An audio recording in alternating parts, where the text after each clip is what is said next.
Hey, what's going on, peeps? Welcome back to the channel.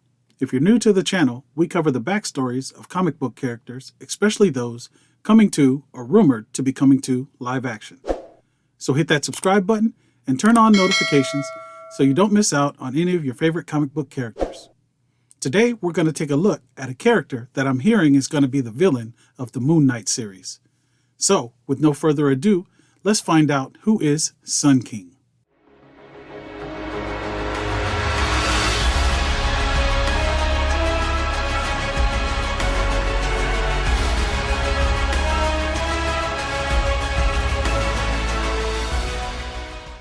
Sun King has the ability to create flame out of nowhere. He can even wrap himself in fire. Like his arch-rival Moon Knight, he has been diagnosed as being bipolar. Not much is known about the past of Sun King, even by himself. What he could recall is that he grew up in the South with a Christian upbringing. He was abused growing up as a child. He learned of his power of fire at an early age when he burnt his abuser to death, which is presumed to have been his own father. He then went on to live in state homes, out on the streets, and eventually found himself in a juvenile detention center. When he became an adult, he joined the military using a fake identity. After an incident occurred where he burned 2 other soldiers alive who were beating him, he was kicked out of the military and placed under a military hospital's care. He was later moved to the Ravencraft Institute, where he was known only as Patient 86. Dr. Emmett, who was placed in charge of his care, found a lot of similarities between Patient 86 and a former patient of his, Mark Spector, the Moon Knight. Dr. Emmett decided to introduce the patient to Egyptian mythology, in particular Amun-Ra, the sun god, thinking it would help him. Patient 86 became obsessed with Khonshu and Moon Knight because of the rivalry between the two gods. One day, for some reason, he snapped and attacked a nurse. Dr. Emmett came to calm him, but he wrapped himself in flames and revealed he was a manifestation of Amun-Ra, burning the hospital down.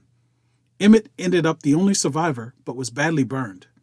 Patient 86, now going by the moniker Sun King, was on a mission to take down Moon Knight. He went out and grabbed Moon Knight's longtime nemesis, Bushman, to help him. In their first encounter, they forced Mark's ex, Marlene, to lure him. They battled, and Sun King and his allies fled. Over time, Sun King gained a large group of followers, and they all moved to St. Palamon Island, which they renamed Isla Ra. He lured Moon Knight to the island where they battled. Sun King initially overpowered Mark, but in the end, Mark was able to overcome and defeat Sun King. The Sun King conceded defeat, and he and his ally Truth were delivered to a heavily secured psychiatric facility.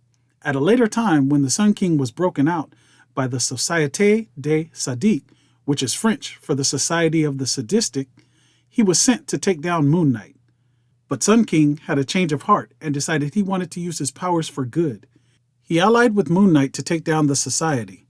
Sun King and his army of followers, along with Moon Knight, attacked the Society's flying base, the Anti-Carrier, taking down the Society and cementing the alliance between the Sun King and Moon Knight.